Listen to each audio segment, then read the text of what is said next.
If you speak a word of what I'm about to show you, you will be executed.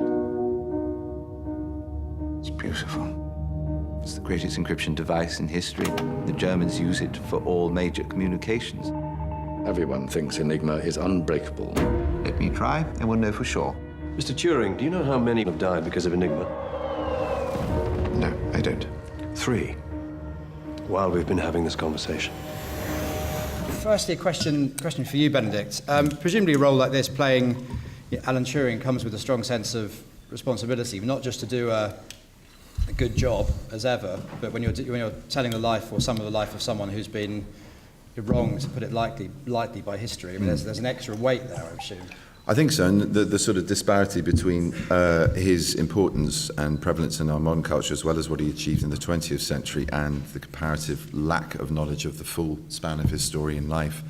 I mean, there's a fantastic film, film of the play, Breaking the Code, which I saw, and I think I was taught some variation of what went on at Bletchley Park, and his name was mentioned, but the idea of getting a broader story out there and a broader picture of him to a broader audience is obviously something that does bear a certain weight of importance. And it's his legacy. You know, this has been an extraordinary decade for him because of pardons, because of his centenary, because of exhibitions and books, and now this film. So it's part of a momentum, I hope, to have him at the forefront of the recognition he deserves as a scientist, as a father of the modern computer age, and a war hero, and a man who lived an uncompromising life in a time of disgusting discrimination, contextualized obviously by the fear of the Red Threat, but still without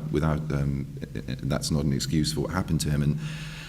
And to also try and, on a sort of more personal note, examine something that's not very well documented. I mean, physically, there's no medium of him. There's no, ironically, considering what he was about, there's no, maybe not because of the secrecy, but he was, there's no oral recording, there's no visual or audio recording of him. So there's a huge weight. Yes, it's a blank canvas to an extent, so you have a bit of freedom, but it's...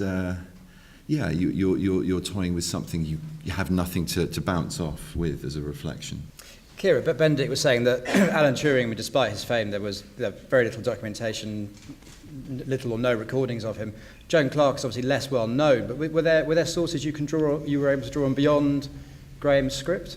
There was there's an interview that she gave, which Morton told me about, which is online. Which I mean, she was probably in her mid 70s, late 70s. So yes, I watched that, and certainly took, I think, that quality of sort of that quiet, sort of very